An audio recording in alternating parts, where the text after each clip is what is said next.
Bienvenue sur Chronique, le podcast de Mapato, pour comprendre et déstigmatiser les maladies chroniques.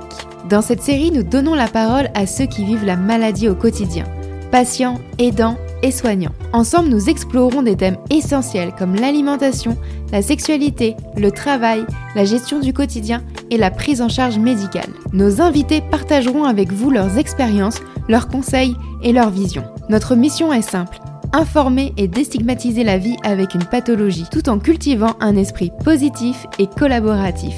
Je suis Lorraine, patiente et votre hôte sur Chronique. Ensemble, partons à la découverte de témoignages inspirants qui, je l'espère, sauront vous éclairer et vous accompagner jour après jour.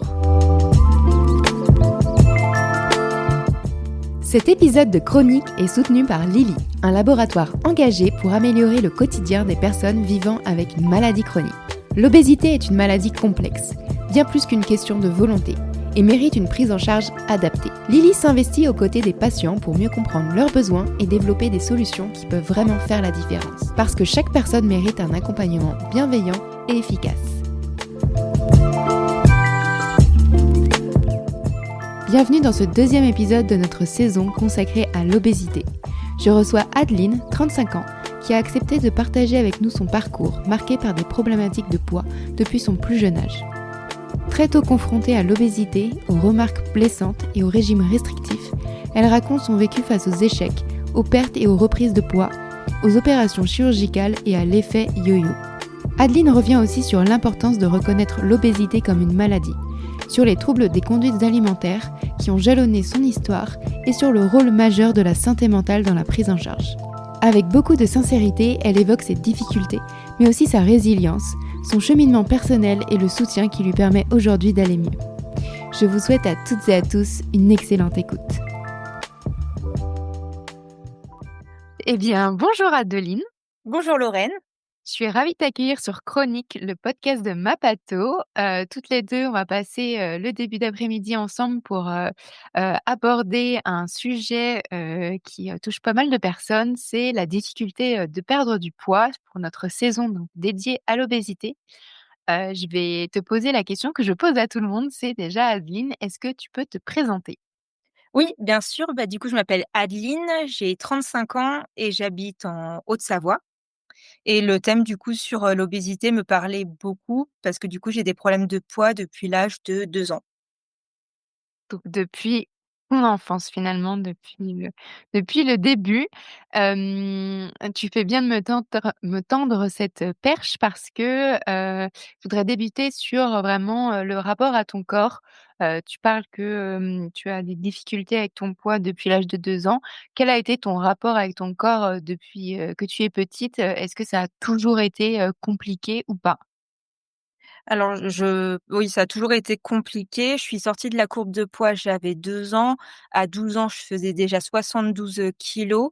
J'ai vu des médecins très jeunes, des nutritionnistes quand j'avais 8 ans, donc j'ai commencé déjà sur un parcours, comme ça.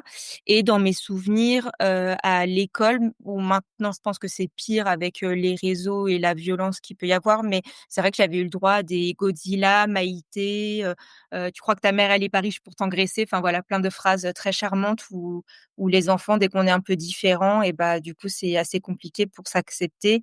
Et sur le fait que dans ma famille, enfin c'est surtout du côté de mon père du coup où ils ont, du surpoids, mais je me comparais beaucoup à ma sœur qui a 3 ans et demi de moins que moi et elle est filiforme, elle a pas du tout de problème de poids donc du coup le rapport au corps était compliqué parce qu'on se compare, tout le temps à l'autre. Ouais, c'est ça et et justement sur le fait que, tu sortes de la courbe, de poids, très jeune, est-ce que, tu as eu un suivi, par des professionnels de santé? Est-ce qu'ils ont cherché peut-être, s'il y avait, un terrain chez toi vers d'autres pathologies qui pouvaient expliquer, cela? Mmh. Alors à l'époque, ils avaient fait des analyses, je crois qu'ils avaient fait la thyroïde, enfin ils avaient fait plusieurs analyses et qui avaient pas révélé de choses, spéciales qui expliquaient, l'obésité. Peut-être juste que malheureusement aussi j'avais un terrain où du côté de mon père, voilà, comme je te disais, ils sont tous en surpoids et que j'avais tendance à prendre plus vite qu'une personne, enfin je peux manger comme une autre personne et je pense que déjà je prenais beaucoup plus rapidement. Et en fait, ma mère s'inquiétait quand même beaucoup parce que je grandissais pas spécialement vite. Enfin, maintenant, je fais 1,61 m, mais je prenais beaucoup de poids et la courbe montait. Enfin, je me rappelle du carnet de santé où la courbe, elle montait. Enfin, c'était assez exponentiel. Et du coup, à 8 ans, elle m'a emmenée voir un médecin nutritionniste. Et je me rappelle dans mes souvenirs, parce que ce monsieur-là, il m'a reçu et il était en obésité et il me racontait des trucs et je disais, mais il me raconte ça alors que lui aussi, il a des problèmes de poids. Du coup, je me disais, bon, ok et tout. Et dans mes souvenirs, mais je saurais plus trop expliquer comment ça en est venu là, il a décidé enfin, soi-disant, je grandissais trop vite et il m'a donné des hormones pour arrêter de grandir. Et ça, je sais que, enfin, ma mère l'a arrêté rapidement parce que, enfin, elle comprenait pas trop le truc et elle avait plus peur pour ma santé. Donc là, ça a pas duré longtemps là-dessus. Mais sur la prise de poids, ouais, c'est vrai que ça a continué jusqu'à toute l'adolescence et jusqu'à mes 19 ans où je suis montée à 102 kilos, quoi. Et du coup, toi, tu gardes quel souvenir de cette époque, justement, sur l'accompagnement que tu as pu avoir? Déjà au niveau familial, donc j'arrêtais pas de monter. Au niveau poids, à 12 ans, donc ce que je te disais, je faisais 72 kilos. À 14 ans, donc à cette époque, j'ai toujours vécu en région parisienne dans les Yvelines et à 14 ans, je sais plus trop comment c'est venu, mais voilà, je supportais plus mon poids, j'arrivais pas à perdre toute seule. C'était très compliqué et du coup, je suis partie en cure pour maigrir, dans le Var à Hyères. Donc tu vois, la région parisienne, le Var, c'est pas très à côté et je suis partie en cure d'amaigrissement du coup, qui était spécialisée pour les adolescents à San Salvador et en fait, j'y suis restée 1 an et à l'entrée, donc en septembre, je faisais 86 et en juin de l'année d'après, j'étais à 74, je crois. Donc j'avais perdu, ça fait quoi? 12? Ouais, 12, c'est ça. Ouais. Et du coup, je suis une qui a le moins perdu parce qu'en fait, malheureusement, enfin malheureusement. Déjà, moi, j'ai pas repris, c'était bien et en plus, j'ai perdu. Mais les médecins m'expliquaient qu'en fait, on m'a fait trop tôt faire des régimes et qu'en fait, le corps, enfin pour lui, c'est plus possible. Enfin, c'était trop de restrictions, trop de enfin voilà, il y a eu trop de stress sur mon corps et que là, du coup, le médecin m'expliquait, que du coup, c'était très compliqué pour la perte de poids. Donc ça expliquait pourquoi je perdais si peu entre guillemets. Mmh. Donc voilà, sur la cure. Après la cure, j'ai continué un peu, donc j'ai continué à perdre. À l'époque, je m'étais remis enfin, j'avais commencé la course à pied, moi qui en faisais jamais, mais du coup, j'avais appris à faire le sport, là-bas. Et puis après, jusqu'à l'âge de 19 ans où au fur et à mesure, vu que la nourriture, c'est, compliqué et je suis remontée à 19 ans à 102 kilos, quoi. Et sur la partie familiale là, de ce que tu me demandais, du coup, on est sur une famille où j'ai 2 parents, ils ont divorcé, j'avais 8 ans. Donc j'ai vécu avec ma mère et ma sœur et juste pour l'anecdote, moi je suis blonde, je suis brune aux yeux verts et puis, plus tendance à avoir du poids et ma sœur, c'est l'inverse de moi, elle est blonde aux yeux bleus et toute mince. Donc voilà, bon, on n'a pas la enfin si on a j'allais dire, on a quand même une génétique en commun, mais c'est vrai que là-dessus, voilà, ça a été très compliqué. Ma mère voulait pas frustrer ma sœur parce que, voilà, elle voulait quand même qu'elle mange des choses. Du coup, moi, c'était compliqué aussi. À une époque, ma mère a mis je lui jette pas la pierre parce que je pense que c'est très compliqué pour tous les parents quand ils ont des enfants atteints d'obésité. C'est un peu compliqué à gérer, je pense. Mais à une époque, elle a tout mis sous cadenas, pardon, pour que ma sœur, ait la clé et puisse manger des gâteaux et moi, que j'en mange pas pour que je maigrisse. Et en fait, ça a créé une frustration chez moi et encore plus forte en me disant: OK, c'est interdit». Tu sais, l'interdiction emmène, encore plus l'envie d'aller, chercher les choses et voilà, il y a eu plein de choses comme ça où ça a été, très compliqué d'être comparée à ma sœur et même ma sœur m'avait expliqué il y a quelques années, elle était pas bien, moralement et elle m'avait expliqué qu'en fait, elle avait arrêté enfin, je crois qu'elle mangeait vraiment peu ou ouais, elle mangeait très peu et en fait, elle avait expliqué à ma mère, pardon, qu'elle avait peur de devenir comme moi et que du coup, mon obésité, enfin, lui avait créé ouais, une peur de monter aussi haut en kilos et que du coup, ma sœur a dit: «Je mange quasiment plus parce que je veux pas grossir comme Adeline». Ouais. Ouais, c'est Mmh. assez difficile donc c'est là qu'on voit qu'il y a besoin aussi d'avoir un suivi peut-être, psychologique, Mmh. justement, pour pouvoir se libérer de ce stress, de ces angoisses et de cette anxiété. Ouais, exactement et puis surtout que maintenant je trouve qu'on parle quand même plus de l'obésité en disant que c'est une maladie. Tout à fait. Mais, à l'époque, ou même moi, mon père, il y a quelque temps, il m'avait dit: «Pour maigrir, il suffit de faire du sport et de faire attention».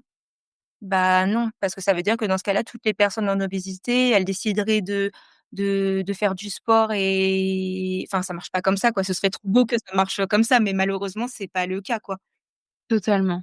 Et justement, toi, à l'époque, justement dans ton adolescence de ce que tu disais qu'à partir, de 8 ans où Mmh. vraiment, tu as pris du poids, comment tu as vécu ça, jeune? Parce qu'on sait que, bah, déjà, l'adolescence, c'est pas du tout une Ouais. période facile, Mmh. Mmh. avec tous les changements hormonaux, l'image de soi, l'estime de soi. Alors, toi qui avais des difficultés avec ton poids, où tu as été suivie par quand même pas mal de médecins, tu as fait une cure, c'était aussi tout un autre univers. Comment tu as vécu ça?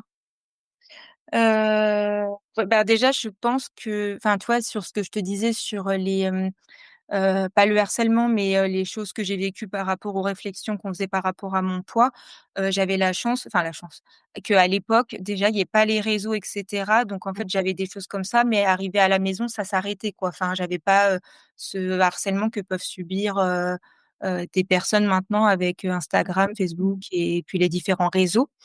Bah, non, mais j'ai peu de souvenirs. En fait, mes parents ont divorcé, j'avais 8 ans et tous mes souvenirs avant mes 8 ans, bah, je m'en rappelle pas spécialement. Donc je sais pas si mon cerveau a squeezé des infos, mais Ouais. je sais que, par exemple, la primaire, je l'ai pas enfin, de toute façon, même quand j'étais petite, hein, je l'ai pas bien vécu, j'étais pas bien. Je me prenais des réflexions, bah, justement, quand je te disais, Godzilla, on me disait, Maïté, bah, parce qu'elle était en surpoids, enfin en obésité et je me disais: «Mais j'ai rien fait, pourquoi on vient m'attaquer sur mon physique? J'ai embêté personne, j'ai rien fait». Et je crois ce qui a été violent, en fait, c'est le collège parce que, en primaire, on te balance des trucs, mais voilà, on te balance et comme, il y avait pas de suite après, voilà. Mais le collège, moi, j'ai trouvé ça enfin ouais, collège, lycée, mais le collège, j'ai trouvé ça d'une violence et je me rappelle d'un cours, je crois un cours d'anglais, où, la professeure demande: «Qui a déjà été à Londres?» Et moi, je dis, enfin, du coup, moi, je dis: «Bah non, j'ai jamais été» et après je dis, je sais pas pourquoi, mais je dis: «On n'est pas tous riches pour, pouvoir aller à Londres», parce que ma mère avait pas des gros revenus et cetera et c'est vrai que j'avais pas spécialement été à l'étranger et on finit le cours et tout comme ça et à la fin du cours, un garçon que je ne citerai pas son nom, mais je me rappelle très bien, un garçon qui faisait 3 têtes de plus que moi, me dit, mais d'une violence, me dit: «Mais toi, tu t'es vu, tu crois que ta mère, elle est pas riche pour t'engraisser?» Ouais, Et c'est ça, hyper dur. ah ouais, c'est franchement, c'est d'une violence et je me suis dit: «J'ai rien demandé. OK, j'ai Ouais. dit ce que je pensais pour les vacances, mais stop. Le gars, je le connais même pas, je lui ai jamais parlé» et Mmh. là, je me suis dit: «Mais la violence que c'est» et que maintenant je trouve que, beaucoup, tu sais, le harcèlement sur des phrases et tout, maintenant on prend beaucoup plus en compte, alors que je trouve que quand j'étais jeune, la grossophobie et toutes les enfin, mais c'est même pas des réflexions, enfin, toutes les micro-agressions que je me suis prises, Ouais, c'est de l'agression, ouais, ouais, totalement. c'est ça et bah, c'était d'une violence, c'était ouais, ouais, franchement, Donc donc c'est ouais, compliqué à vivre, surtout que, comme tu le disais, on a quasi le même âge. Donc dans les années, fin 90, début c'est ça. 2000, parler, santé mentale, parler, d'aller voir un psy et cetera, c'était pas du tout, Mmh, le sujet. mmh. Donc c'est vrai que sur ces années-là, l'accompagnement psychologique était pas là, clairement. Oui, oui et puis moi, je pense que de toute façon, j'aurais dû avoir un suivi, mais beaucoup plus tôt. Enfin, tu vois, je suis même pas sûre que ce soit que le divorce de mes parents. C'est que dès que j'ai pris du poids et dès que ça a été compliqué, j'aurais dû avoir un suivi et puis on va y venir par la suite, mais encore plus pour mes opérations, bariatriques où, ça résout pas tout et que ouais, c'est ça, si tu as pas un suivi psychologique derrière, c'est compliqué pour que ça fonctionne sur, la durée, quoi. Ouais. Et quand on avait échangé toutes les 2 par téléphone, tu m'avais parlé du fait que toi, tu m'avais dit, en fait, que tes émotions avaient un grand impact sur ton poids et que vraiment c'était lié alimentation et émotions étaient liées. Mmh.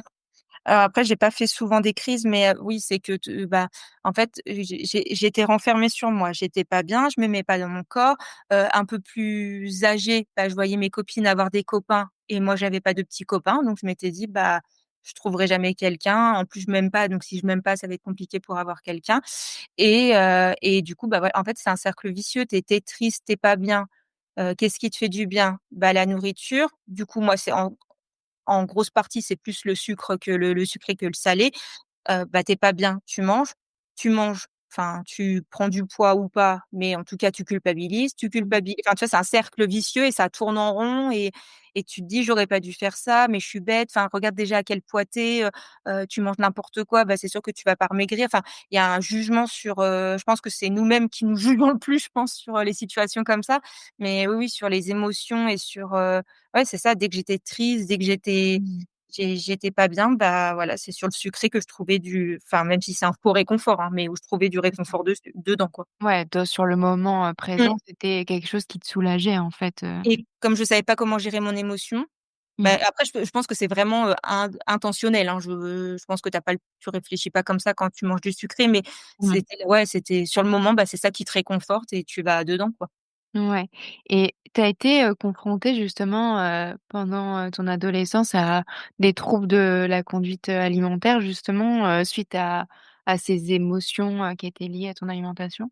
Bah, alors, enfin, oui, enfin, j'ai jamais fait de grosses, j'ai jamais fait de crise de boulimie et cetera, mais c'est vrai que oui, j'avais tendance déjà à beaucoup manger sucré et le seul souvenir que j'ai vraiment, c'est que j'étais chez mon père et sauf qu'en fait, je pourrais plus te donner le contexte parce que je sais plus trop ce qui s'était passé, mais j'ai mangé, tous les trucs sucrés du placard, mais pendant alors je sais plus si je me suis fait vomir après ou pas, mais j'ai mangé quasiment tout ce qu'il y avait de sucré, dans les armoires et bon après je me suis fait un peu tuer, mais mais en gros, c'est vraiment la seule crise où je me rappelle, mais oui, après j'ai toujours une tendance où avec le sucré, c'était compliqué et c'était compliqué de me réfréner, mais même sur les repas ou sur, le grignotage parce qu'en fait, j'avais faim tout le temps. Ouais. Bah, tu vois, ça, c'est un sujet qu'on aborde dans l'épisode avec le docteur, Najat Achamra, qui est chef de nutrition au CHU de Rouen, qui sera diffusé la semaine juste après, ton épisode et c'est vrai qu'on en parle beaucoup de ce sujet-là donc ça pourra t'intéresser aussi, je pense, d'écouter, Ouais. cet épisode, là. Mais oui, je vois très bien et justement cet épisode, il est aussi, fait pour parler justement des régimes restrictifs, de l'effet yo-yo qu'on peut Mmh, voir, je pense chez pas mal de personnes. Toi, ça a été ton cas, tu en as parlé justement d'avoir justement des régimes qui ont commencé très tôt mmh. et du coup qui a eu un impact en fait ensuite, toi sur la gestion, de ton poids. Le fait d'avoir fait une cure justement à 14 ans, comment ça s'est passé pour toi et comment maintenant tu le vois, cette cure que tu as pu faire? Alors la cure déjà juste, au niveau, personnel, ça a été compliqué pour moi parce que j'étais quelqu'un d'assez, hem, enfin en fait j'avais p enfin c'est bizarre parce que je suis extravertie et je suis sociale, mais quand j'étais plus jeune, j'avais quand même peur du regard des autres. J'avais pas spécialement d'amis, enfin j'ai jamais été dans un groupe d'amis et cetera. Donc pour moi, quitter la région parisienne pour aller faire une cure d'1 an dans le sud, j'ai Ouais, jamais c'est fait un compliqué. effort aussi Mmh. aussi grand, quoi et je sais même plus pourquoi on en est venu à que ce soit San Salvador dans le Var parce que je pense qu'il y a des cures plus près. Je saurais même plus pour dire pourquoi j'ai été jusqu'à là-bas, mais ça a été mon grand secours parce que je pense que je sais pas jusqu'à combien je serais montée si j'avais pas, fait la cure, quoi. Ça a Ouais. été compliqué, mais d'un côté, bah, voilà, j'ai retrouvé un peu une vie sociale avec des nouvelles personnes. J'ai été scolarisée dans un collège, pas spécialisé, un collège, classique dans le Var. Voilà, après ce qui a été dur, c'est d'être 1 an en cure dans le sud, quand toute ta famille habite en région parisienne, quoi et du coup, tu es toute seule, c'est un peu, compliqué à gérer, quoi. Ouais, bah, surtout que émotionnellement, comme tu le dis, si tes émotions étaient liées aussi à ton alimentation, bah, du coup, forcément, ça a un impact. Si tu es plus triste et cetera, c'est toujours plus compliqué à gérer.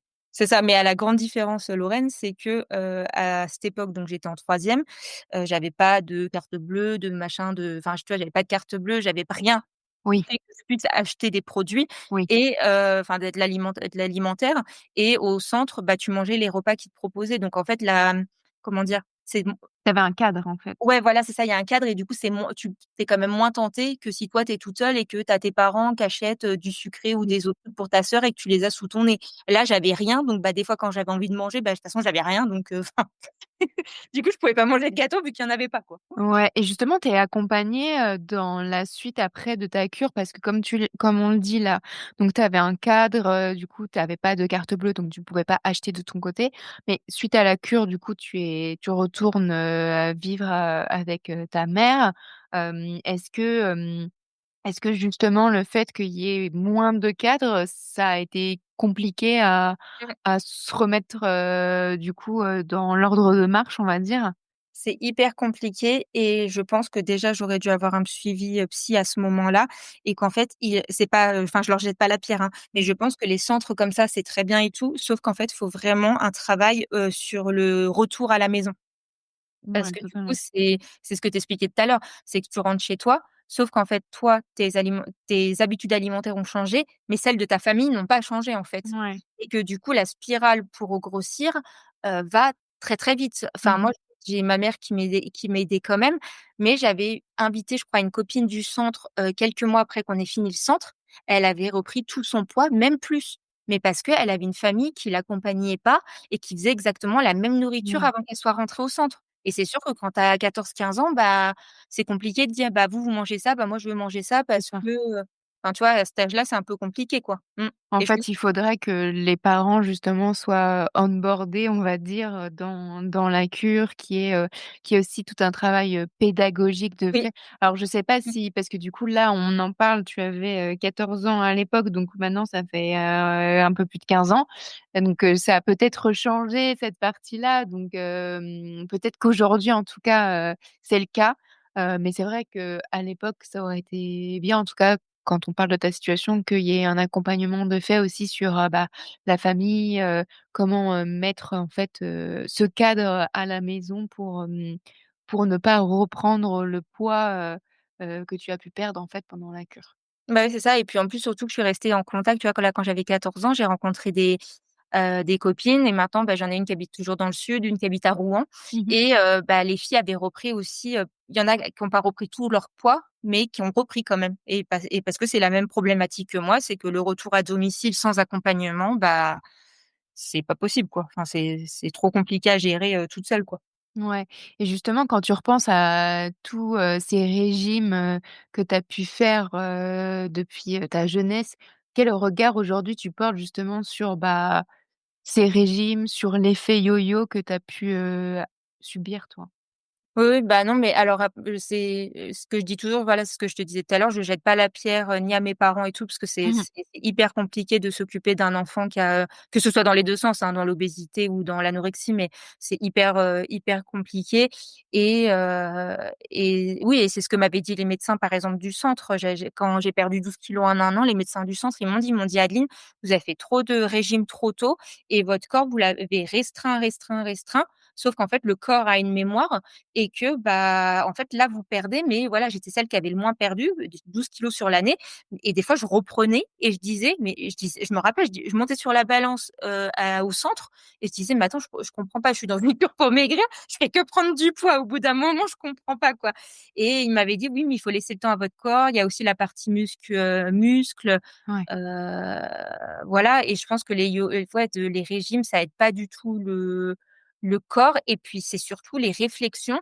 Je pense que toutes les familles ne sont pas comme ça, mais les réflexions que font ta famille par rapport au poids, c'est quelque chose aussi. Moi, j'avais, discuté, bah, avec la fille qui avait repris tout son poids, qui était au centre avec moi et elle avait une famille, bah, du coup, vachement à l'écoute, vachement bah, pas dans à faire des réflexions sur ses problèmes de santé et du coup, elle vivait pas du tout pareil que moi, la chose. Moi, ma mère, elle m'a j pas fait de réflexion, mais elle a toujours essayé de faire au mieux. Mais, par exemple, tu vois, ma grand-mère, mais je lui jette pas la pierre parce que voilà, elle est née dans les années 44, mais, elle me disait, «Toi, je te resserre pas, il t'en faut pas». Mmh. Non, bah, toi arrête de mange pas ça parce que sinon, tu vas grossir. Mon père qui me disait: «Bah, il suffit de faire, c'est qu'une question de volonté, il suffit de faire du sport et de faire attention». Enfin, tu vois, toutes les réflexions comme ça, en fait, je trouve que ça te fait que culpabiliser. Du coup, tu t'en veux, tu culpabilises, tu pas bien et bah et souvent dans la culpabilité, bah, vu que tu pas bien, bah, tu cherches, enfin, dans les émotions et tu vas manger du coup des trucs qui te réconfortent, mais au final qui sont pas enfin, qui sont faussement réconfortants, quoi. Ouais. C'est, c'est, enfin, les réflexions que ton père enfin, tout à l'heure, tu me disais que le terrain, justement de surpoids, obésité était du côté de ton père. Mmh. Je sais pas si c'est le cas de ton père, mais justement qu'il te fasse de réflexions alors que lui pouvait justement se rendre compte que c'était pas justement qu'une question, d'activité physique ou de sport. Oui, oui. Bah, en fait, le truc, c'est que déjà mon père, je vivais enfin, tu vois, quand j'avais 8 ans, donc mes parents ont divorcé, en fait, je vivais avec ma mère et mon père, je vivais avec lui que le mardi soir et un week-end sur 2. Mmh. Donc c'est vrai que, sans le vouloir, il était moins impliqué, Ouais, sur ma prise en charge vu que je vivais chez ma mère et mon père, donc oui, mon père et ses cousins et cetera, mais ils ont tous un terrain à prendre du poids. Sauf qu'en fait, à la différence de mon père et très bien s'il arrive à faire comme ça, hein, mais en fait, quand il a décidé qu'il veut maigrir, bah, il y va par, enfin, pas n'importe quel moyen, mais il fait à fond du sport, il mange, plus enfin, il mange plus du tout comme avant, il perd son poids, sauf que, bah, ça tient le temps que ça tient mmh, et après il reprend et après il refait ça ouais, et puis voilà. c'est un cercle, ouais. Ouais Mmh. et moi j'arrivais pas à faire comme ça, à me dire, «Voilà Adeline, restreins-toi», parce que déjà j'avais tout le temps faim et je me rappelle, hein, au centre, je mangeais quand même 500 grammes de légumes, donc c'est une bonne portion et je mangeais, je crois, 100 grammes ou 200 grammes de féculents. Enfin, j'étais jamais rassasiée, quoi. C'est ça que je comprenais pas. Je me disais: «Mais j'ai faim tout le temps, quoi». Mmh. C'est ça qui est compliqué à gérer, quoi. Ouais, c'est pour ça que là, on voit l'importance d'avoir une prise en charge vraiment multidisciplinaire Oui. pour, pour avoir vraiment une prise en charge adaptée, à chaque personne. Ouais, bah, c'est ça, je pense qu'il faut une famille qui est aidante et qui te comprenne, que tu aies, une partie, bah, nutritionniste, diététicien pour t'aider par rapport à ça, la partie sport aussi et d'avoir un suivi psy, pour, parce que voilà, dans ma famille encore beaucoup, c'est tu vois le psy, c'est parce que, tu vois, tu es un peu folle quoi, tu es un peu Ouais, fou d'aller voir oui, un c'est psy. sûr, Alors qu'un psy, ça a quand même vachement évolué et que totalement et les images, qui sont restées un peu d'époque, on va ouais, dire. exactement. Mmh. Ouais, non, mais c'est ça. Quand on avait discuté toutes les 2, tu m'avais dit également que tu étais passée par plusieurs opérations.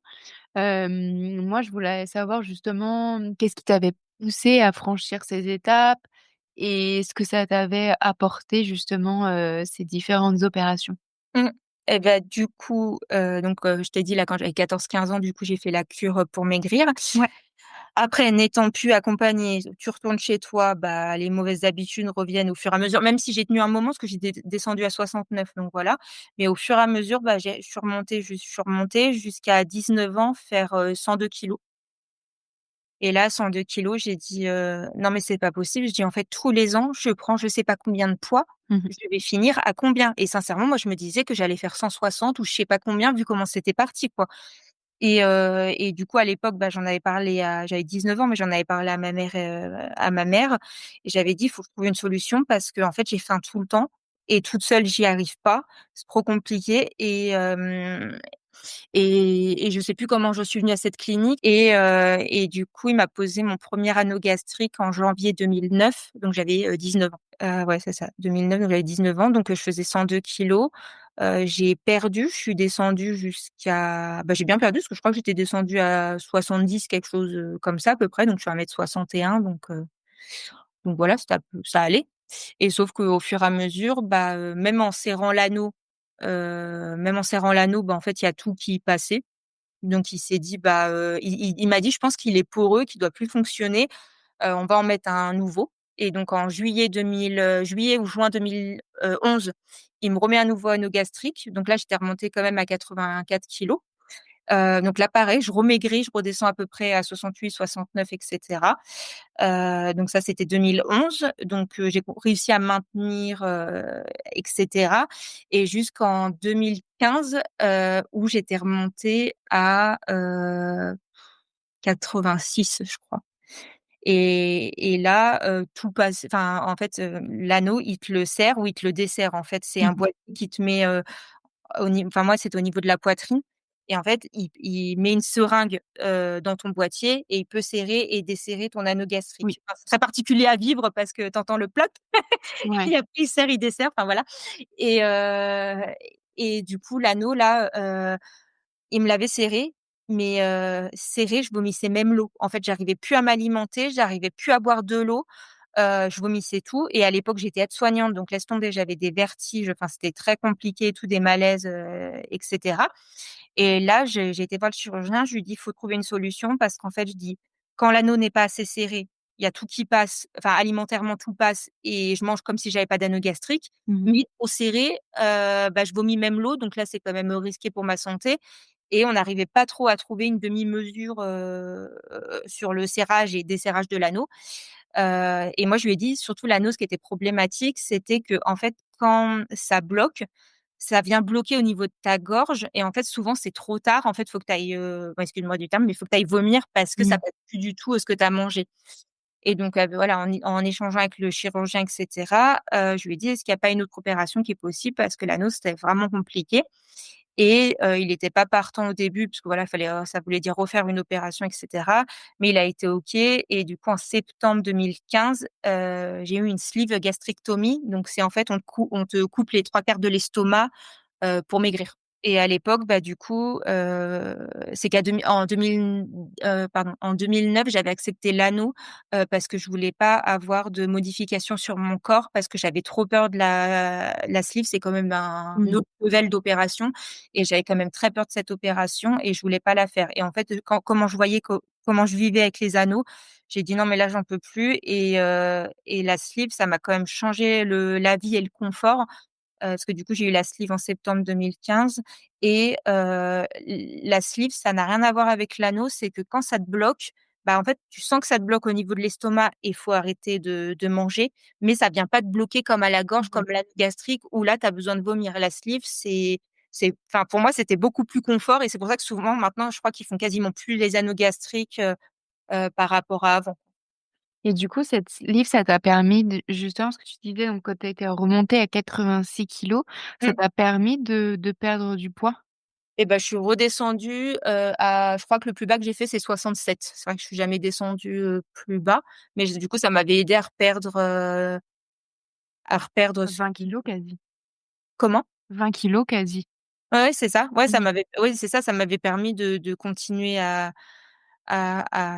continuer ma perte de poids. Mais bon, voilà, le travail, c'est un long travail, la perte, de poids et Ouais. c'est ce que je dis aux gens quand les gens ils disent, les gens surtout qui sont pas opérés qui disent: «Ah c'est facile, elle s'est fait opérer». Alors ça n'a rien de facile, hein, parce que déjà de prendre la décision de passer sur, une table d'opération, je pense qu'il y a plein de gens qui s'en passeraient s'ils pouvaient faire autrement Mmh. et que, faut savoir que c'est une modification, à vie, en fait. Enfin, la sleeve, son estomac, il est coupé même si ça, reprend un peu de la forme et du coup, tu remanges un peu plus qu'au début.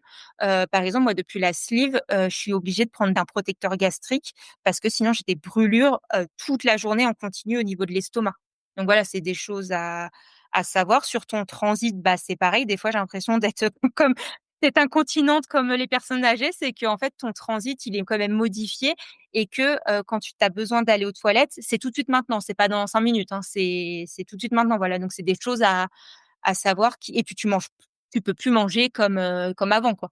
Donc ça, Mmh. c'est quand même une partie de ta vie et de tes habitudes alimentaires qui changent et c'est là que bah, je te rejoins sur ce que tu expliquais sur la partie psychologue ou Mmh. psychiatre, mais qu'il faudrait absolument qu'il y ait un bah, sur la par en hôpitaux, pardon, publics, ça, ils le font d'avoir forcément un suivi, diète, psy avant de te lancer dans un parcours de chirurgie bariatrique.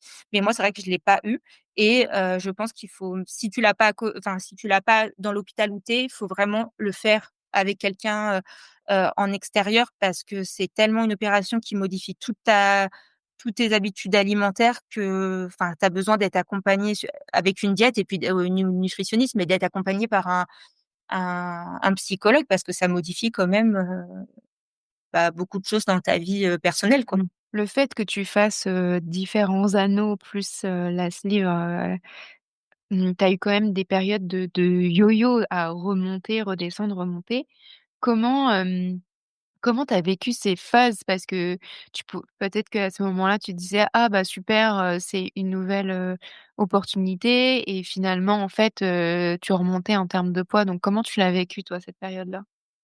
Moi, j'allais penser à un mot, j'allais dire la résilience parce que des fois le corps c'est compliqué. Non, mais je sais qu'il y a plein de choses que j'ai pas bien vécues. Par exemple, tu sais, juste déjà pour le centre, on m'avait demandé combien tu souhaites, de perdre de Ouais. kilos et Mmh. à l'époque, je faisais 86 et j'avais dit: «Je rêve de faire 55 kilos». Me dis pas pourquoi, j'en sais rien. Dans ma tête, je disais 1,61 m, 55 kilos, c'est bien, alors qu'en fait maintenant on me dit que c'est trop «mince» entre guillemets 55 pour 1,61 m quoi. Et dans ma tête, voilà, j'étais fixée sur 55. Donc tu imagines quand j'ai fini ma cure en faisant, un peu plus de 70, non, je faisais 74 quand j'ai quitté la cure. On est quand même loin des 55 quoi. Et Donc c'était juste toi, tu t'étais mis ce chiffre en ouais, tête, il y oui. avait pas, de raison X ou Non, Y mais ou même quoi non, que ce soit? même en plus la médecin a dit: «Non mais Adeline, 55, c'est si déjà vous faites 1,61 m, mais si déjà vous êtes à 65-70, c'est bien quoi». Ouais. Je sais Mmh. pas pourquoi, j'ai été bloquée, j'étais matrixée dans mon 55 kilos, je sais pas pourquoi.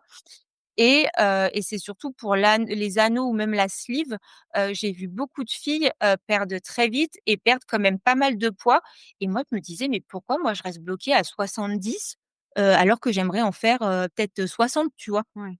Et après franchement le médecin m'avait expliqué, il m'a dit: Adeline pour la sleeve», il m'a dit: «Je veux pas vous couper beaucoup d'estomac parce qu'en fait vous n'avez pas eu encore d'enfants, donc si un jour vous voulez des enfants et qu'en fait vous arrivez plus trop à vous alimenter si je vous coupe trop, bah, ça va être compliqué et puis il m'a dit: «Vous êtes quand même jeune, donc j'ai pas envie de vous couper trop entre guillemets, d'estomac». Donc c'est vrai qu'il m'avait dit qu'il avait bah, je l'ai senti de toute façon qu'il avait coupé parce que l'alimentation passait plus pareil, mais c'est vrai qu'il voulait pas, que je descende, trop bas, quoi.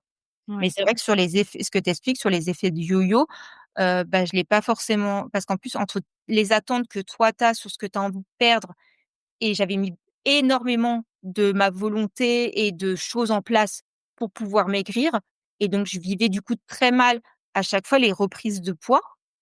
Ouais, Parce que c'est ça. je disais: «Mais» sans dire, MERDE, mais je Mmh. disais: «Purée, j'ai mis ça en place, j'ai mis ça en place, j'ai mis ça en place, mais pourquoi je ne maigris pas?» Ouais, Enfin, c'est ça. c'était un truc vraiment et en fait, je pense que c'est ce que tu dis, c'est qu'il y a tout un i c'est pas que se dire: «Bah, j'ai décidé de perdre du poids et je perds du poids», c'est qu'il y a tout un travail, psy, diète, enfin tout un truc, enfin oui, tout un parcours disciplinaire pour arriver, et Et en puis fait, les mécanismes biologiques sont tellement différents d'un individu à l'autre que ça rend aussi la perte de poids complexe et on peut pas se dire, que c'est lié à un seul ou 2 facteurs. Il y a tellement de choses qui rentrent en jeu que c'est pas possible.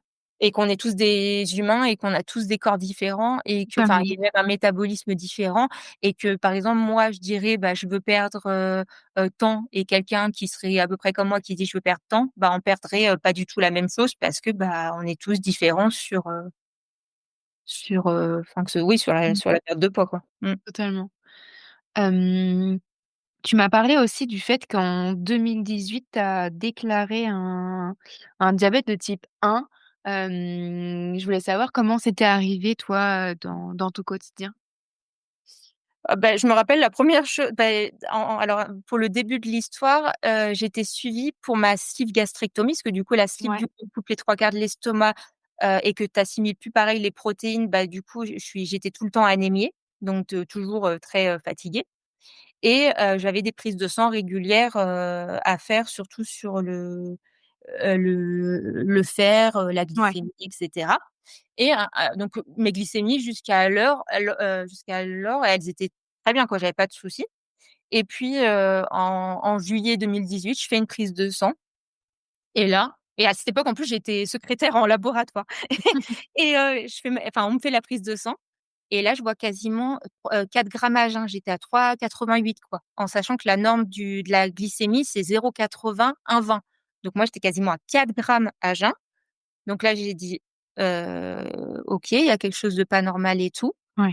Je fais une hémoglobine glyquée, donc l'hémoglobine glyquée, c'est ta glycémie sur les 3 mois. 3 mois, ouais. Elle était quasiment à 10. J'étais à 9,8 et la norme de si je dis plus de bêtises, je crois que c'est un peu en dessous de 7, pour un sujet pas diabétique et donc là, la médecin, bah, me reçoit. Elle m'a dit: «Adeline, vous venez tout de suite, on va refaire des prises de sang». Donc là, ils avaient refait du coup l'hémoglobine glyquée et ils ont fait des analyses parce qu'au début, en fait, ils pensaient que j'avais un diabète de type 2 et en fait, en faisant des analyses complémentaires, il s'est avéré qu'en fait, c'était un type 1 mais qui évoluait en fait un peu, tranquillement en fait parce que, au début, du diabète, j'avais vraiment pas beaucoup, de doses d'insuline parce qu'en fait, les médecins m'ont expliqué que mon pancréas fonctionnait encore en fait OK. en 2018 et en sachant que je suis la seule, diabétique de ma famille. Il y a du cholestérol du côté de ma grand-mère, paternelle, et même de l'autre côté, je sais plus. Non, que du côté de ma grand-mère paternelle et du diabète, il y a personne qui en a dans la famille et en fait, ils ont fait les analyses complémentaires et en fait, bah, là, il s'est avéré que c'était un diabète de type 1 et le diabète de type 1, bah, en fait, c'est compliqué à, enfin, déjà, je pense que l'annonce est facile pour personne et qu'en Oui, plus, c'est très particulier parce que souvent, le diabète de type 1, ça se déclare quand tu es enfant. c'est ça. Donc des fois, enfant, bah, c'est pas facile aussi, je pense, avec Mmh. la scolarité et tout. Mais quand tu es jeune adulte, bah, c'est bizarre quand tu as jamais vécu avec, Mmh. de devoir, changer, toute ta vie. Moi, je me rappelle quand on m'a dit que j'avais un diabète, je me suis dit: «Mais c'est quoi le pro», c'est horrible ce que je dis parce que je pense qu'il y a pire que d'avoir un diabète dans la vie, mais je me suis dit: «Mais en fait, c'est quoi la prochaine étape?» La prochaine étape, on m'annonce que j'ai un cancer et voilà, parce que pour moi, c'était, le bout du monde d'avoir le diabète et puis maintenant avec le recul, je me dis quand même que j'ai une pathologie où je peux jouer dessus soit en faisant du sport et qu'on a de la chance d'avoir un traitement parce qu'il y a 150 ans en arrière, tu en mourais parce que l'insuline n'existait pas. Mais ce qui a été compliqué à gérer, voilà, c'est de gérer en fait, les doses d'insuline, enfin de gérer l'insuline et la chirurgie bariatrique. Parce qu'en fait, quand tu es pas opéré de l'estomac, bah, tu te dis: «Je vais manger ça comme glucides, je vais manger ça, je vais Oui. manger ça» et tu t'injectes en quantité de ce que tu manges en glucides. Et moi, ce qui est problématique, c'est que déjà l'assimilation, des protéines et cetera se fait pas pareil avec une, sleeve gastrectomie et que la sleeve, je mets beaucoup de temps à manger. Il faut que je mange dans le calme, il faut que je mange doucement, il faut que je mastique et je ne sais, jamais vraiment en quantité ce qui va passer. Donc en Mmh. fait, c'est un peu du pifomètre et en gros, bah, des fois ça marche et des fois ça marche pas. Donc voilà pour un exemple tout bête. Par exemple, typiquement hier au travail, j'injecte l'insuline avant de mon repas du midi, donc pas de souci et tout. J'avais 2 heures pour manger donc pour la sleeve, c'est très bien parce qu'1 heure à chaque fois, c'est un peu court. Sauf que je reviens du travail et que là, je fais, le ménage. Donc je fais le ménage, ça veut dire activité C'est vrai. physique. Mmh. Donc j'ai la chance sur ma pompe de pouvoir mettre un mode activité physique, donc déjà ça permettait que ça descende moins vite.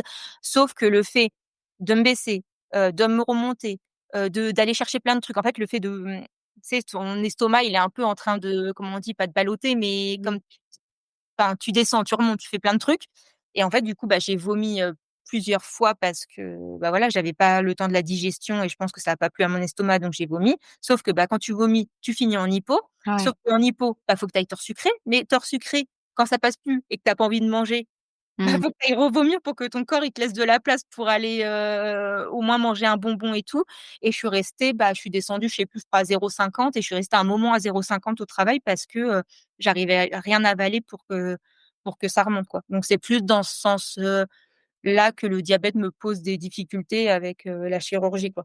Ouais et justement, dans le suivi médical, est-ce qu'ils prennent en compte justement la gestion, bah, des 2 pathologies? Non et Parce que c'est tu vois bien plus. dans le C'est très diabète, le fait qu'ils sachent que tu une sleeve et que du coup, mmh, toi, c'est plus compliqué, à te resucrer, c'est pas pris en compte, toi, dans de la part de tes pros de santé?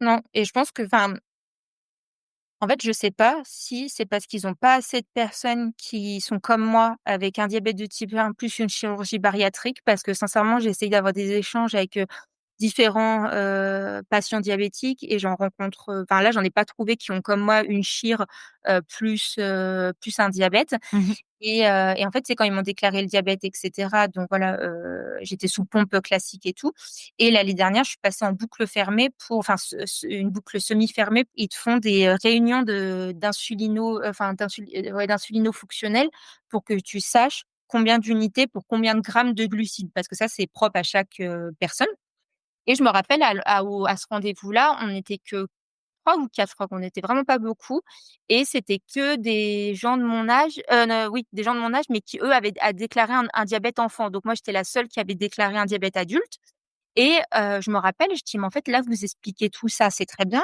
tendu insuline pour, tant de grammage, OK, très bien». Je dis: «Par exemple mais par contre», je dis: «Moi, j'ai une problématique, c'est que je suis opérée de l'estomac, on m'a coupé les 3 quarts de l'estomac et que du coup, l'assimilation déjà ne se fait pas pareil, et que je sais jamais vraiment ce que je vais manger et souvent je vomis aussi, donc comment on adapte et tout». Et tu veux la réponse qu'ils m'ont dit? Bah, dis-moi ça tu me fais du teasing. Ils m'ont répondu: «Adeline, aujourd'hui, on est en cours collectif, donc on ne parlera pas de ça». Ouais, OK. Et là, j'ai dit: Mmh. Oui, OK, bah, d'accord». Mais là, j'ai vraiment pas compris, leur fonctionnement parce que alors j'entends qu'on est en cours collectif et encore on était 3 ou 4. Donc voilà, et je pense que ça manque vraiment d'une prise en charge pour les gens, voilà, qui ont une chirurgie bariatrique parce que je suis désolée, l'insuline est liée à ce que tu enfin, en fonction de ce que tu manges, tu dois doser tes injections d'insuline. Bah, je suis désolée pour la chirurgie, tu as quand même besoin d'avoir un suivi parce que tu assimiles pas pareil, les protéines tiennent pas pareil. Je suis toujours anémiée à cause de la chirurgie. I Pour moi, ça paraît logique d'avoir un accompagnement quand même qui est différent, par rapport à ça, quoi. Mmh. Et maintenant, j'ai la chance à la clinique, à l'hôpital, ça a pris un peu de temps, mais maintenant à l'hôpital, je suis suivie par une diététicienne qui, elle, connaît les problématiques, du coup, elle a 2 facettes. Elle a la facette, chirurgie bariatrique et la facette, diabète parce qu'elle s'occupe de plusieurs patients diabétiques et donc elle m'aide au moins, là-dessus parce qu'elle dit que, bah, oui, effectivement, c'est pas la même prise en charge avec quelqu'un qui a été opéré de l'estomac, quoi. Ouais, totalement. Et tout à l'heure, tu as utilisé un mot, que j'aimerais réutiliser, c'est tu as parlé de résilience et j'aimerais aborder un sujet qui est pas forcément, facile, mais tu m'as parlé que tu avais fait un burn-out aussi il y a quelque temps, Mmh. que ça t'avait fait reprendre du poids. Du coup, reparler un peu de ce sujet de santé mentale en lien avec la prise de poids parce que du coup, ça joue sur cet effet, yo-yo. Ouais. Ah oui, j'avais bien perdu. Et en fait, je me suis retrouvée, enfin, en fait, je me suis retrouvée sur un poste de travail où ça a été très compliqué. Voilà, bon, juste pour pas rentrer dans les détails, mais voilà, on ne me formait pas et on me criait dessus tous les jours. Voilà, grosso modo, c'est un peu ça l'histoire. Et je suis restée plusieurs mois parce que je me suis accrochée au poste, parce que je voulais pas partir et cetera. Et en fait, jusqu'à, aller voir mon médecin traitant, à échanger avec elle. Et en fait, elle m'a dit: «Non mais là, elle m'a dit: «Adeline, ça va pas du tout, donc on elle m'a arrêtée». Ouais. Et en fait, plus j'étais arrêtée et plus je me rendais compte de ce que j'avais vécu, au travail et plus je me disais: «Non mais c'est pas normal que je vive ce que j'ai vécu. Enfin, je suis là, c'est normal de travailler, mais c'est pas normal de se faire hurler dessus, tous Mmh. les jours, quoi». Et du coup, bah, j'ai été arrêtée pendant longtemps, pendant plusieurs, mois. Et en fait, le fait, bah, tu sais, c'est un peu un cumul de tout. C'est déjà, tu es à la maison, donc niveau activité, bah, voilà, Mmh. tu fais pas grand-chose, donc tu es chez toi, tu es pas bien, tu as pas le moral. Moi, les premières semaines, enfin même plusieurs mois, j'étais capable de rien faire à part être dans le canapé ou dans mon lit, à dormir, à pleurer Mmh. et à faire que ça, quoi. Vraiment, j'étais en incapacité de faire autre chose. Et bah, pour la petite anecdote, tu vois, enfin mon conjoint rentrait du travail et il m'a dit et je sais plus, enfin il faisait à manger et puis, j'avais pas lancé le lave-vaisselle ou je l'avais pas vidé, je sais plus. Et il me dit: «Mais Adeline, tu étais à la maison toute la journée, tu pouvais pas vider le lave-vaisselle». Et là, je te jure, Lorraine, je me suis mis à pleurer. Ouais. Il Mmh. a pas compris. Je l'ai regardé, je lui ai dit: «Mais en fait, ça va pas et je suis pas bien et tu me demandes de vider». C'est comme, en fait, s'il m'avait demandé d'avoir fait 150 tâches en même temps, alors qu'il y en Ouais. avait qu'1, hein. Mmh. Mais que voilà, pour moi, c'était trop Un compliqué. trop-plein, ouais. Oui, c'est ça. Non, mais ça allait pas du tout, c'était trop. Et donc juste le fait qu'on me demande ça, c'était trop compliqué. Et du coup, sur le niveau alimentaire, bah, j'arrivais pas à faire attention parce qu'en gros, c'était un peu le seul truc qui soit je mangeais pas ou soit je mangeais un peu, mais qui me réconfortait, qui me faisait du bien. Et puis le fait d'être à la maison, du coup, tu as pas d'activité, tu fais que ruminer, toute la journée. Et c'est surtout, que la moindre chose, enfin non, en fait, c'est que j'arrivais pas à faire des choses parce que je pense que c'est ça le burn-out dépression, mais j'étais épuisée. Je Ouais, ouais. n'étais pas en capacité de faire quelque chose. Donc en fait, bah, j'ai repris même plus de 10 kilos parce que tu vois, j'étais descendue à 70, donc j'étais contente. Et là, j'ai peur. Hier, je crois que j'ai vu la balance, 83 ou 84. Du coup, ouais, Ça bah, ouais, j'ai repris pas mal du coup par rapport à ça et puis voilà, c'est compliqué quand même de se dire, que tu vas refaire attention et tout quand tu es dans un mood où ça va pas du tout et que tu arrives à même pas toi à sortir la tête de l'eau pour, réfléchir sur un truc, tu peux pas réfléchir à maigrir, quand ça va pas, quoi. Ouais, totalement. Et mais aujourd'hui, tu me dis que ça va mieux quand même, aujourd'hui et Oui. moi, je voulais savoir comment, ne pas tomber justement dans la spirale de culpabilité, régime, frustration? Ce que tu as mis en place aujourd'hui pour aller mieux, en fait? Alors la culpabilité, après franchement, je sais plus, il y a quelques années, j'avais, je sais plus pourquoi j'avais écrit, qu'est-ce que tu enfin je sais plus, c'est qu'est-ce que tu aimerais pour toi plus tard et tout et j'avais mis, j'aimerais bien, m'aimer, m'accepter, me sentir bien et d'arrêter de me juger. Mais ça, je pense que c'est un long travail et que,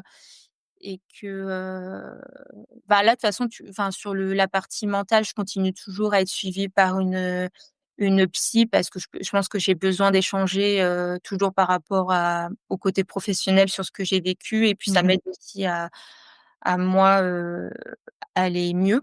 Ouais. Et des fois, tu sais, je m'en veux, je me dis: «Oh purée Adeline, tu étais à 70, là, comment tu as repris du poids et tout?» Et après, j'essaye de voir l'autre côté où je me dis: «Adeline, rappelle-toi l'année dernière dans quel état tu étais. Tu pleurais tous les jours, ça n'allait pas. Tu te disais que tu retrouverais jamais un travail, qui est dans un milieu, serein Mmh mh. et je me dis que je reviens quand même de loin et je me dis là, voilà, tu as quand même réussi à te reconvertir, à faire un nouveau métier, qui te plaît, où tu arrives à t'investir parce que c'est pareil, tu sais, j'arrivais plus à réfléchir, enfin, j'arrivais plus à quand ouais, le burn-out, c'est vraiment quelque chose, hein. C'est Mmh. vraiment, j'étais plus en capacité même d'écouter les gens, c'était plus possible pour moi. C'était, moi, je voulais le vide et le vide et voilà et donc je pense que voilà, d'essayer de pas trop juger, par rapport à ça, voilà, je continue les suivis, je vais un peu plus aussi, au sport et voilà et cette année, tu vois, par exemple, c'est pendant des années, j'ai arrêté le chant et je chante depuis que j'ai 8 ans. Je crois que j'ai commencé la chorale, j'avais 8 ans et c'est un truc que j'adore et j'avais arrêté pendant longtemps parce que des fois, c'était cher et c'était surtout parce que le chant, c'est quand même quelque chose de libérateur, mais c'est quand même quelque chose où, je sais pas comment expliquer, tu as peur d'être jugé parce que c'est vraiment ça fait partie de toi, tu vois? Ta voix, tu livres quand même une partie de toi Totalement. Mmh. quand tu chantes et moi, j'avais tellement peur d'être jugée sur ma voix que j'ai arrêté pendant longtemps et l'année dernière, ils avaient repris dans la ville où j'étais, mais on n'était pas assez, donc du coup, ça avait, pas marché et là, cette année, j'ai dit, ils ont remis un nouvel, horaire et un nouveau, jour, dans la semaine en espérant que ça ramène du monde et là, pour l'instant, on est une bonne petite équipe et je me dis: «Bah, voilà, mon travail, c'est de continuer là-dessus et de continuer à faire des choses qui me font du bien pour, bah, voilà, continuer à être bien et à être moins dans le cercle, tu sais, de nourriture et cetera. Parce que quand tu es pas chez toi et que tu fais des activités qui te font plaisir et tu fais d'autres choses, bah, tu es moins en lien à réfléchir à la nourriture, quoi. Ouais, totalement. Et avant d'aborder la dernière, partie, je voulais savoir justement si toi, est-ce qu'il y a eu un moment, où tu as eu l'impression que, bah, le rapport à ton corps ou enfin à ton poids, te freinait dans la vie? Bah, toujours, hein. Enfin, déjà, quand j'étais jeune, alors enfant, je sais plus trop parce que tu sais dans ce que je te disais, mes souvenirs avant les 8 ans, j'ai un peu du mal à me rappeler, mais je me rappelle que je me prenais des pics par rapport à mon poids. Mais je me rappelle quand j'étais au lycée, à l'époque, donc tu vois le lycée, c'était il y a quoi? Quand on a 18-19 ans? Ouais 18, un peu moins et je me rappelle, je faisais du 52 en vêtements et je trouvais rien, pour m'habiller et à l'époque, j'avais été dans des boutiques spécialisées sur Paris qui vendaient des vêtements grande taille et ça coûtait une blinde et Ouais. c'était ultra vieillot et du coup, je me rappelle plus si j'avais acheté des trucs, mais après j'avais fini dans une autre enseigne. Je pense que ça devait être, enfin, je crois C&A et les trucs en 52, bah, tu sais ce que j'avais acheté? C'était alors ultra magnifique. J'avais acheté un jogging, je me rappelle noir avec un trait blanc, sur le côté, sans marque et un en velours noir avec un trait rouge et je rentrais que là-dedans et je me disais: «Mais purée, c'est fou, ils font rien pour, bon, je sais qu'il faut enfin, pas prôner l'obésité, mais je dis: «Ils font rien, de joli pour, pour, bah, les gens qui sont en grande taille, quoi. Ouais, c'est ça. Mmh. Et Ouais, pardon, je voulais ta question du coup, parce que je voulais te redire quelque chose, mais sur le rapport à ton corps et ton poids qui te freinait, dans la vie. ah oui et beh, je rebondis juste sur un truc parce que, en fait, pendant longtemps, avec mon conjoint, en fait, ça fait 10 ans qu'on est ensemble et lui, c'est quelqu'un, qui est très sportif. Il est passionné de VTT, donc en fait, il fait, énormément de VTT. Au travail, il y va en vélo de route. Il fait de la muscu, donc en fait, tous les jours, il est soit à la salle de sport, soit au vélo et en fait, au début de notre relation, c'est ça va te choquer ce que je vais dire parce que je me dis, moi je une autre personne me dirait ça, j'aurais de la peine pour elle. Je me suis mis dans la glace, on était en région parisienne à cette époque. Je me mets devant la glace, devant le miroir, j'étais toute nue, je sortais de la douche. J'ai dit à mon conjoint, je dis: «Viens me voir». Il me fait: «Oui, qu'est-ce qu'il y a et tout?» Je dis: «Mais regarde comment je suis dégueulasse». Je dis: «Regarde comment je suis moche, regarde enfin les regarde mon corps comment il est, enfin je crois que je lui ai dit ça, je lui ai dit: «Je suis vraiment dégueulasse» et j'ai dit: «Sincèrement, tu fais enfin, qu'est-ce que tu fous avec moi, quoi?»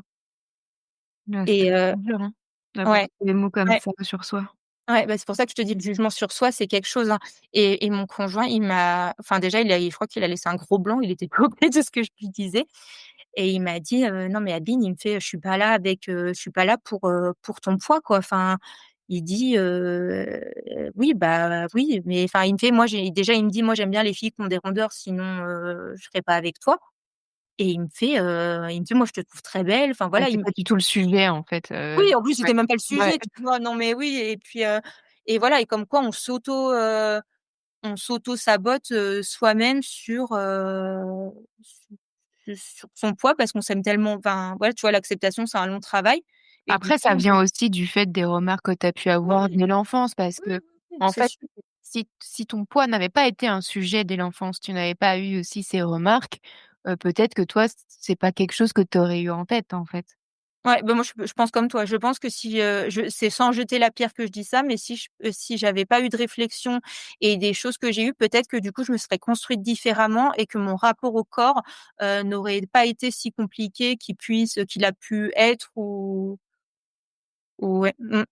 Non et puis surtout pour te dire, tu vois, par exemple, là, sur mon conjoint, c'est une anecdote, mais tu vois, mon 1er copain, il m'avait quand même dit: «Si tu remontes à 102 kilogrammes, toi et moi, ce sera fini», tu vois?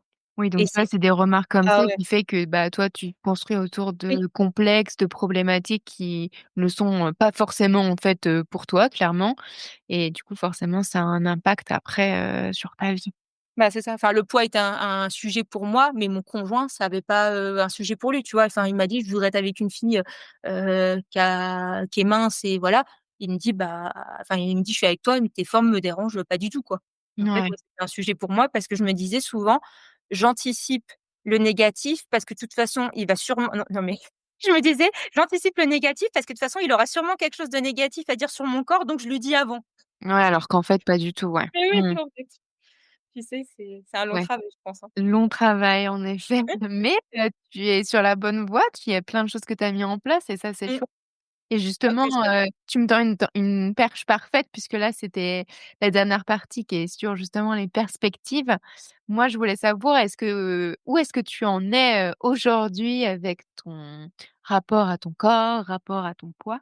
Bah, le poids, vu qu'il y a eu 10 kilogrammes de pris avec le burn-out dépression, je le vis pas forcément super bien. Mais bon, comme je te disais juste avant, comme tu disais juste a enfin, voilà, ce qu'on disait juste avant, je me dis que ce que j'ai vécu avant, ça a pas été facile au niveau travail et tout. Donc je me dis: Adeline, prends ton temps, tu y vas tranquille» et voilà, je continue à aller, à la salle de sport. Je me suis refait de la je me suis réinscrite à la Zumba parce que ça me fait du bien, le chant et voilà et j'essaye de un peu moins me juger parce que je pense que c'est pas quelque chose qui aide et que même par exemple, tu vois, sur les réseaux, je trouve que ça a vachement évolué, que nous, quand on était plus jeunes, maintenant, il y a quand même beaucoup de femmes, qui prônent l'acceptation, les différents corps que voilà, il y a pas que les corps minces qui existent et que je trouve que dans ce sens-là, c'est quand même positif de se dire que voilà, on a tous des corps, différents et que surtout que ça n'amène à rien.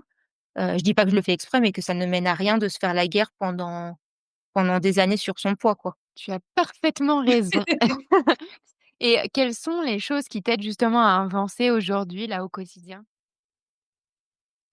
Et bah, déjà la partie, je pense, d'avoir retrouvé un travail, dans un milieu, serein et pas néfaste. Parce qu'on a beau dire, le travail, C'est tu y es important. quand même, bah, une grosse partie de ta journée quand même, donc c'est mieux quand ça se passe bien. Donc voilà, déjà tout d'avoir, j'ai retrouvé un travail, voilà, où ça se passe bien, où les patrons sont hyper compréhensifs sur mes, problèmes de santé. Le fait que j'ai quand même un travail debout, où je suis assez active, du coup, tu vois, ça me permet aussi de pas avoir un poste, statique, donc ça m'aide aussi, je pense, sur, le poids, le corps, et voilà. Et puis, non, bah, je continue les suivis que je te disais, puis voilà, j'ai toujours le suivi psy, avec une psychologue que je vois en visio sur, Lyon, Ouais, et voilà, je continue là-dessus pour essayer de pas trop me juger par rapport à ça. c'est ça. Et pour terminer, je voulais savoir si tu souhaitais donner un conseil aux personnes justement qui traversent peut-être ce que toi tu as vécu il y a quelques années, ou qui vivent, actuellement justement avec, soit une problématique, de poids parce qu'ils se sentent pas à l'aise ou de rapport à leur corps? Ouais, je dirais déjà de pouvoir en parler, mais effectivement de pouvoir en parler, ça veut dire qu'il faut que tu aies soit une famille, soit un entourage qui est à l'écoute, ou si c'est pas dans tes proches, bah, des fois de pouvoir te faire, aider. Parce que c'est vrai que c'est pas facile quand tu es jeune, que tu vois toutes tes copines minces ou tes copains minces et que toi tu es pas bien dans ton corps et tout. Quand tu es toute seule, c'est quand même compliqué à traverser. Et ouais, c'est ça, d'essayer de se faire aider, puis de se dire que voilà, on n'est pas tout seul, et que puis oui, et puis la diversité, c'est très bien, quoi. On est tous différents, et faut arrêter de vouloir ressembler à des filles dans les magazines, ou voilà, du moment que ça engendre pas des soucis sur ta santé, tu vois? Mais que voilà, on est tous différents, et que de se faire la guerre à son corps, c'est très fatigant, je sais de quoi je parle. Et que c'est pas forcément, salvateur, et que voilà. Top. Et ben, écoute, merci infiniment Adeline parce qu'on a passé un pas mal de minutes ensemble à décortiquer un peu, ta vie et merci d'avoir donné ça, pour toutes les personnes qui se reconnaîtront, peut-être dans ton parcours et que ça va peut-être sûrement en aider d'autres donc merci infiniment à toi. Et bah, de rien. Bah, merci à toi pour l'invitation, et puis voilà, comme tu dis, si ça peut aider des personnes, et surtout de comprendre que l'obésité, c'est une maladie, et que, voilà, on ne décide pas, d'être obèse, et c'est pas avec une baguette magique qu'on décide aussi de maigrir. C'est qu'il y a, comme tu expliquais tout à l'heure, il y a plusieurs facteurs, que c'est plurifactoriel, et que voilà, plus on a des gens aussi, un entourage qui est à l'écoute et dans la compréhension, et plus ça aide aussi, je pense, à aller mieux. Ouais, totalement. Merci beaucoup Adeline. Merci Lorraine.